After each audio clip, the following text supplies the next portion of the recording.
Des gens attendent de moi que je fasse un deuil éternel. Je ne peux pas faire un deuil éternel. Je connais la Bible, je connais Dieu. Je connais la Bible, je connais Dieu. Sa femme est décédée il y a une année. Moi, ça ne me pose pas problème. Mais Marcelo ne doit pas oublier qu'au-delà de ces théories, parce que lui, parfois, il nous donne l'impression que lui, c'est le plus saint de tous les saints. Marcelo ne doit pas oublier que nous sommes au Bantou. La chrétienté dans laquelle il évolue, il est fait dans une société. Et cette société-là a ses valeurs. Cette société-là a ses voilà, cette société-là a ses us et coutumes. Il viendra me dire ici, non, moi, ma valeur, c'est la chrétienté. Non, nous avons des valeurs que nous devons... Nous sommes au Bantou. Papa, Mouninga koufi une année dans Pauline à Mabelete. Yo que kozwa moi si. Quand on sait les conditions dans lesquelles cette dame-là est décédée, quand on connaît tous les bruits qui étaient sortis ici au terme de ces familles naïe, on m'a mis moi na moi si yabatou. Il faut épouser une femme que tu trouves canon. Épouse un homme que tu trouves canon. Amen. Hein? Que tu aimes. Et tu aimes les enfants qu'il va te donner, qu'elle va te donner. Elle était belle de figure. Arrêtez la musique. Arrêtez. Yeah. Sortez les gars, sortez. Le pasteur s'il veut se remarier. Les gars, sortez. Sortez, c'est grave. Le pasteur Marcelo veut se remarier 1 an après le décès de sa femme, Maman Blanche. Les gars, non, on doit en parler. Marcelo, non, Marcelo c'est le trouble. Voilà. Marcelo, les troubles qui troublent, les troubles de l'église. Sans blague, ce pasteur c'est vraiment les troubles qui troublent, les troubles de la religion. Ouais. Alors, Bandekoba Bolingo, on est de retour toujours dans Boaliwood TV et vous allez aussi suivre cette émission sur Tangawisi TV qui est notre 2e chaîne dédiée spécialement à l'émission il y a divers, en dehors il y a musique. C'est un plaisir pour nous d'être là. Toujours l'émission c'est Lisango, ça se passe sur Boaliwood TV, vous allez peut-être tomber sur ça sur Tangawisi TV. On a 2 chaînes, d'accord? Une pour la musique et une spécialement pour ce genre de sujets. Je suis l'agrégateur en costard toujours, je suis la boalisation. Moi c'est la vision Banga état d'esprit. Et vous êtes les bienvenus, hein, vous êtes vraiment les bienvenus, que ce soit sur Boaliwood ou sur Tangawisi. L'émission c'est Lisango. Donc, on est là, on est toujours là pour vous. Restons ensemble, il n'y aura pas de soucis.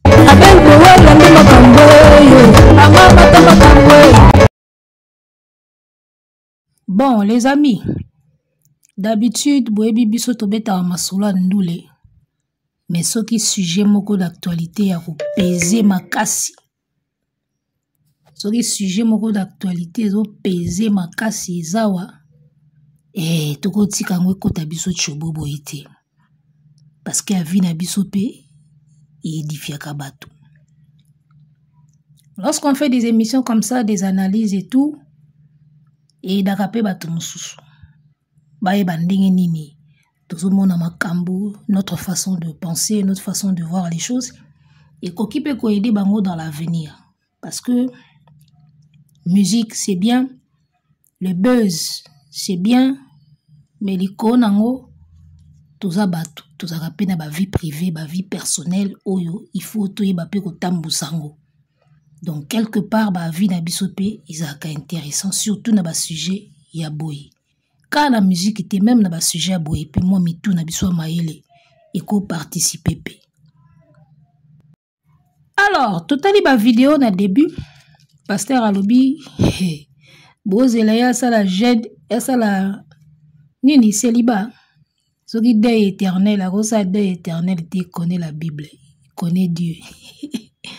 Ngala tunara nzambe obino bobetela tolo boyebio izaka nzambe moko asala na biso na bino to bozala na nzambe na bino mo boya pure vie na bino o boyebi bien place avandaka bokenda pa na ye bobeteli tour bobeti masolo bomeli shisha bozongi Nzambe wana bino bobaka boyebi bien wana. Ezalaka o pe asala biso to bino bwana nzambe na bino mosusu.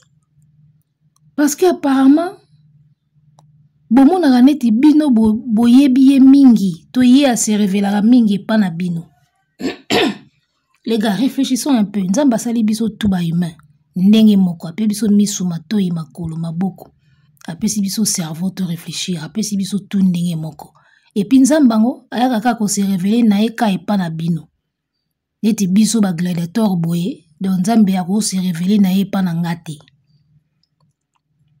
Pour Marcelo moko asalaki église, atongi atie ba tol, ba tie ba croix, donc nzambe fa se révéler plus epa na yeke epa na biso. Oh, batupika aye asali. Déjà, moi, cette idée-là, nazara d'accord na moté. Alors, tout côté na vif, il y a sujet. Remariage, il y a pasteur Marcelo Ngakutu. J'en ai rien à cirer. Je m'en balèque. D'accord? Ngakutu maramba pasteur o kopola nganga mona banka ba batu. Et Bible longolaka humanité to humanisme te.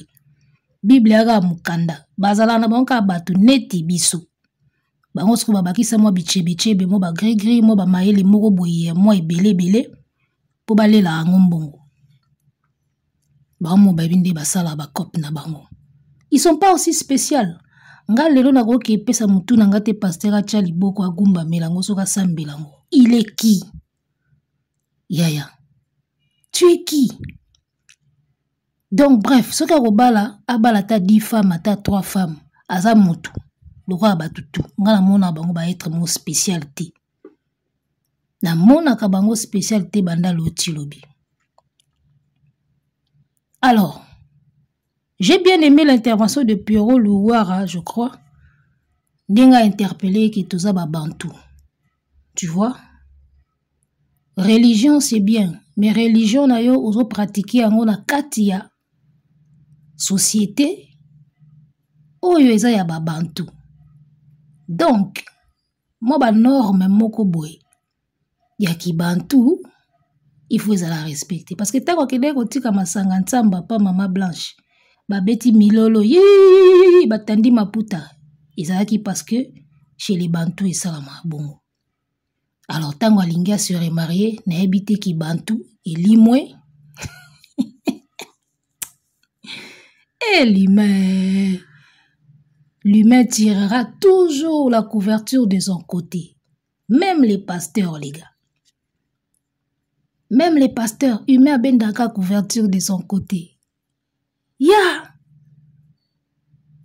Oh, la vie continue en haut. Les hommes, dans la pasteur, c'est un pasteur. Ça reste un homme. Un homme, ça dit ana mukila, ana mampuya. Na ilanga o ndingezo beta boy. Azomona makambo na yi. Ça reste un homme. Ça dit qu'une femme, c'est une pièce de rechange ou pièce à rechange. Au salela qui est, et baby, basali batoyo, basali ba fesse, basali ba nini, simbiti à koufi, dans la poubelle, on change une autre. C'est comme ça. C'est comme ça un homme avant tout. Avant Bible, il y a la église, c'est un homme.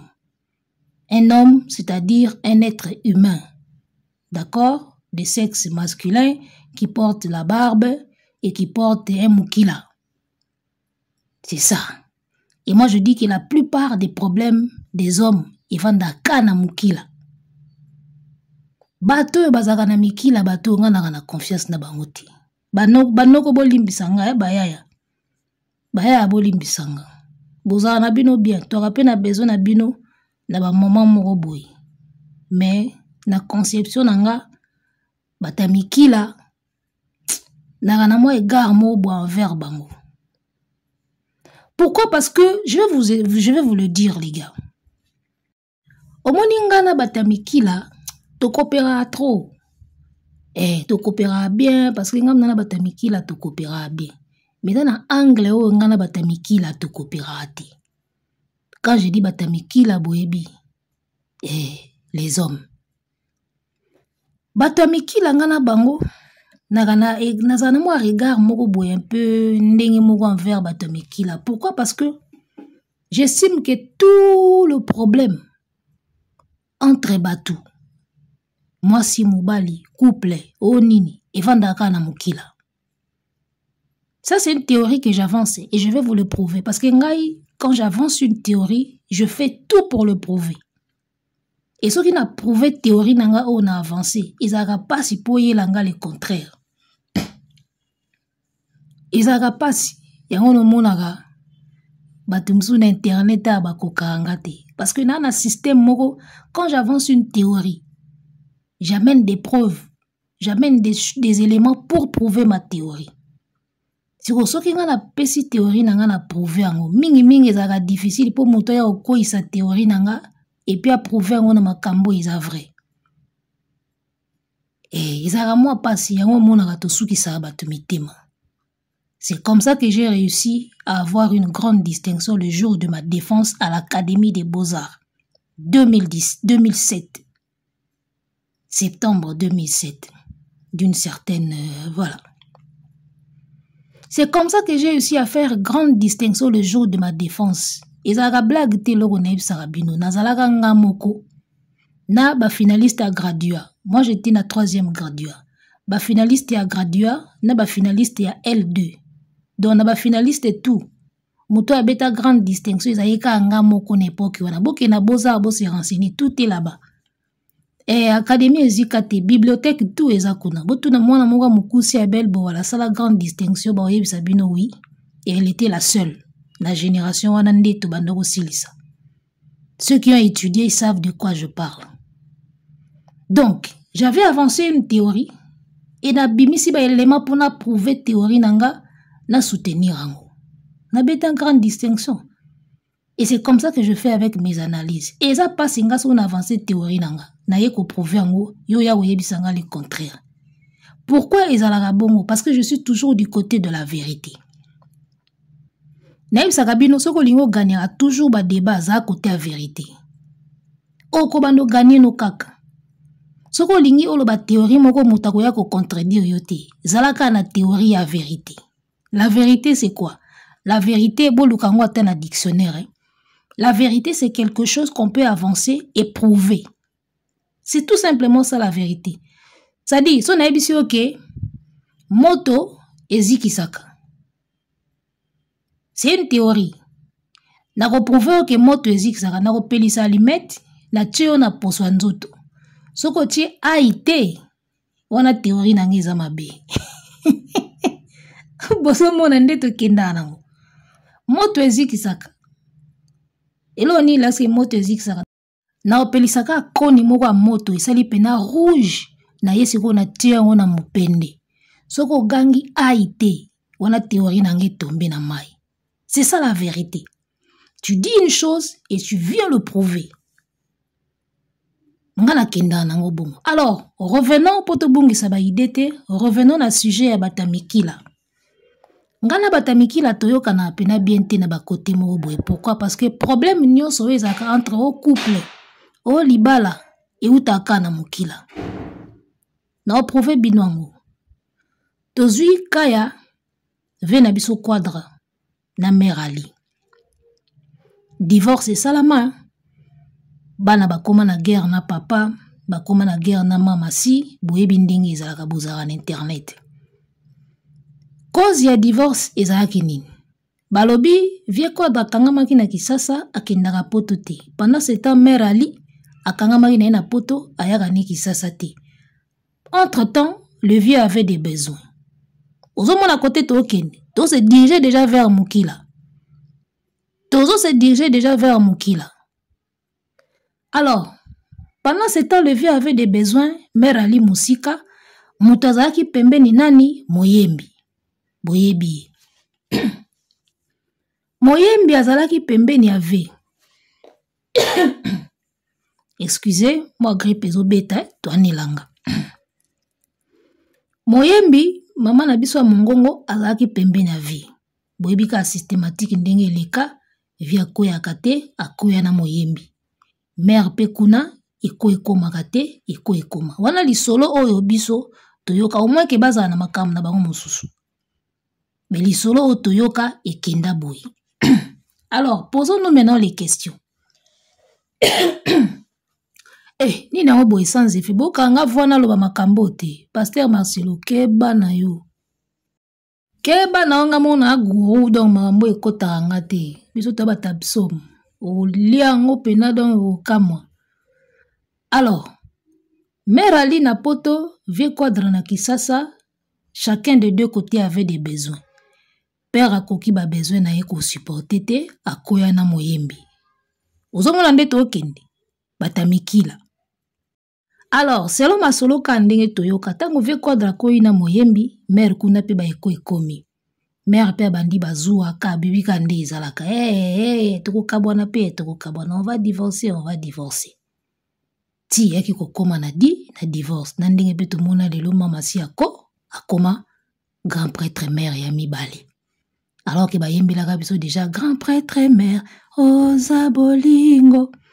Bref. Tala sikoyo comparaison na osala entre batamikila na batamikila te. Pendant que Mère Ali était restée en Europe, elle avait aussi des besoins.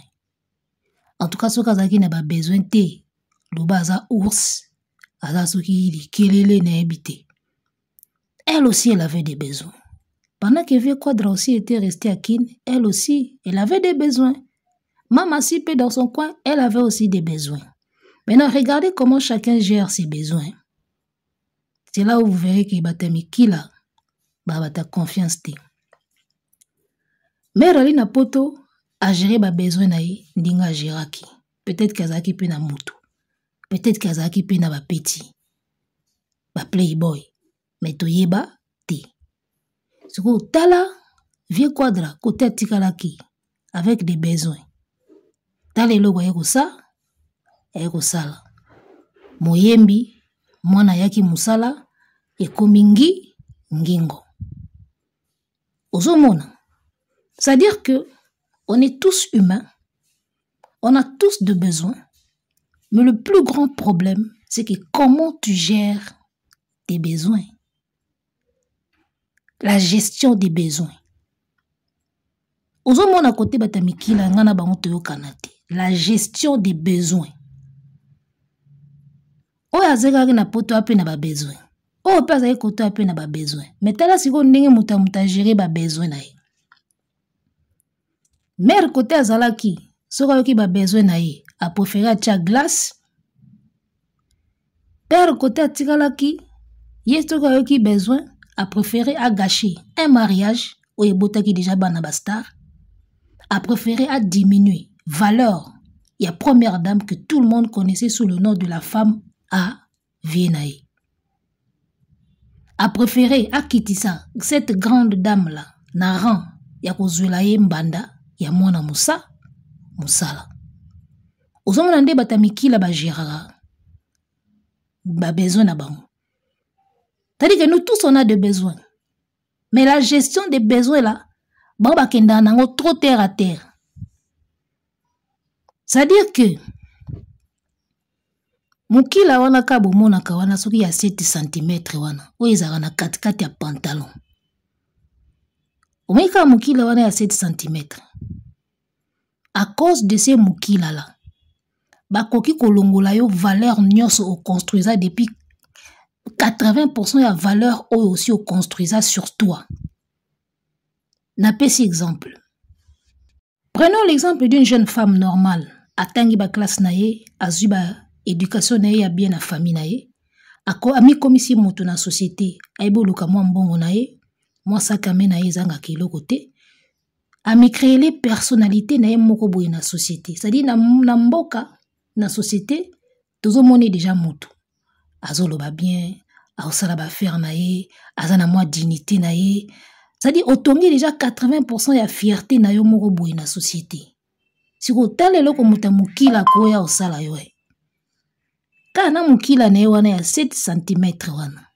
Akoye koya nango, azui yo, ashikote yo, akititi na niveau ya motu moko boye, oyo yo o engaja, anika koma kolo, asukolelaka yo basani, alambelaka yo, aya frappe, ashikote mukila na yo, akia ko shikote mukila na mwana musala na yo.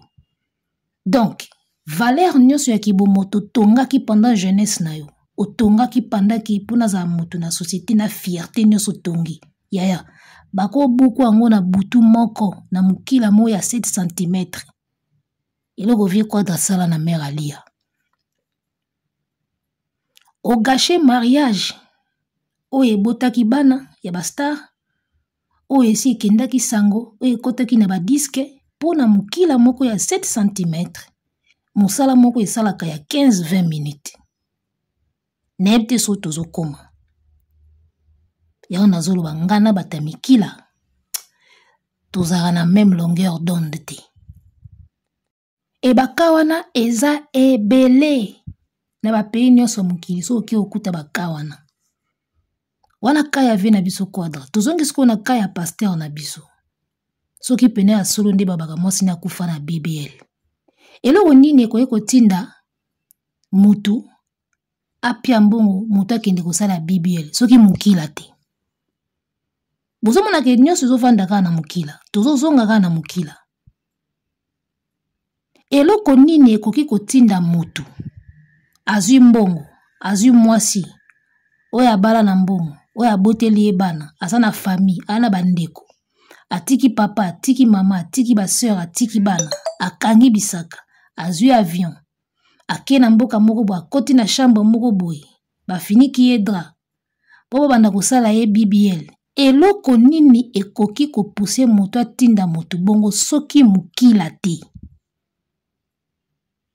Bozomona ke tozonga ka na mukila. Le plus grand problème de l'homme, des hommes, il vanda ka na mukila. Mukila comme arme de guerre. Na este kuna ba mama na biso ba nyokwami. Eloko ni bazo nyokwami. Mukila. J'aimerais bien qu'un musicien tchilanga eloko na nzembwe. Mukila. Omoni fa pati sa yembaka. Munduki, bangaka yango. Je pense que frère Patrice n'a place à Munduki. Fallait tcha Mukila. Je vous dis, Mukila a détruit des vies humaines, vous n'avez pas idée. Mukila, 7 cm, ils en ont 4 pantalon. Et l'Okwana a détruit des vies. Ba traumatisme mingi bana basi, oyo ba subisaka na ba este, etiki na traumatisme na mutu. Ya Mukila. Est-ce que vous avez l'idée de ce que Mukila peut faire comme mal na société na monde? Yaya. Moi si na yo aye libala ye na mwana. Ubando kote la mwana. Soki Mukila te ezanini. Basalo wana banyama banyangala kata wana basenzi wana bakote la kabana na bashambo na butu. Yo somona bakendaka na lutu ya crème. Abimisi crème na frigo, yaourt, azu lutu, ake na wana butu na chambo mwana, ake kolesa ye. Bakendaka musala Mukila. Mwasi na yo, aye na libala, na leki. Otiki ye na mbetu, otambola na songi ya makolo lokola niau ndoki. Okene kokota tina chambo ya petite sœur ya mwasi na yo. Soki da Mukila te ezanini. Ozomona. J'aimerais vraiment qu'un jeune courageux aille mbela biso na Mukila. Mukila bangaka yango eloko wana détruire ba famille et détruire ba santé mentale ya bato et détruire même ba physique ya bato. Il y a même des femmes déformées physiquement à cause ya ba forcé. Mukila. Omoni arme o basimbaka na maboko pa ba soda. Je pense que Mukila est cause à arme moko plus mabe que même Munduki. Je vous dis vrai. Ça c'est ma théorie, c'est mon analyse. Ya omoni nga na lobi soki nga na ye na théorie nanga. Na memaka ba preuve na prouvarango na ba exemple. Donc yo oyo komona que tu peux me contredire que za makamba Mukila te, en tout cas faut ya na ba argument solide. Parce que nga na lobango toujours les problèmes qu'on a na mondo na bana mibali ezaka Mukila. Katikati ya pantalon kaka. Makambu tu eutaka kuna. Pasi nyonso ya makambu eutaka na Mukila. Nakamwa ndenge Bible lobela ngo te. Nakamwa mabe. Fouiller l'impudicité. Oui, fouiller l'impudicité, oui. Mais ba lobela ngo pena comme il se devait te. Ils n'ont pas eu le temps. La Bible n'a pas eu le temps de décrire Mukila. Ndenge na décrire pour te comprendre qu'ils ont poison mortel. Fouiller la femme de truc. Bon Mukila. Ba dégâts au Mukila les ont causé na ba famille, na ba santé ya bato, ba vie ya bato, na ba destin ya bato. Mais qui les bébés ça ba destin? Mais qui les bébés ça ba famille? Au vendina mwasi no bia boboti bana bou, au découvrir tchel moko libanda, au divorcé. Bana mingi babe bana divorce. Nyonso wana nini Mukila. Tala, schéma eza mulai so bito landa mamba Mukila, schéma eza mulai. Ya moninga na benga bango bata Mikila. Na confiance à bato anati. Mukila. Arme ya mabe koleka même au Satan de o eze pas et pas Poutine. Mukila. Arme ya mabe koleka yango wana. Itala siko ndenge ba utiliser rango, nde ba salela rango. Tu peux gâcher tout un mariage il y a autant d'années avec des beaux enfants, une belle harmonie. Pour na Mukila 7 cm na 15 secondes. Elle y a 15 minutes, 20 minutes. Mukila 7 cm, ça peut gâcher toute une vie. Projet à vie mobimba venir et bébé.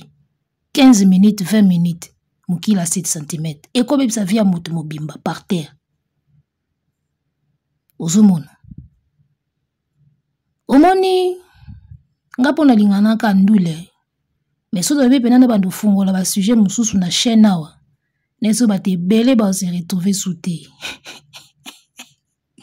Lingana ka ndule. To polémique ka ndule. So dobe na bandu kota ba sujet mususu en dehors ya ndule makambuka ya vie. So dans le bien exposer ma façon de voir le monde, ma façon de voir les choses. Et belé ba se perdre. Na ko embrouiller ba te belé. Na ko embrouiller ba tu ebelé. Donc voilà. Le pasteur s'il veut se marier, il n'a qu'à se marier. Ah Mukila to sani. Mukila. Déjà wali bosa kufela ki yo pona BBL. So oyo yebisi asala nini. Amona makam na ya. Iza pasi ya. Koza mwasi ya pasi. Arrêtez la musique. Arrêtez quoi?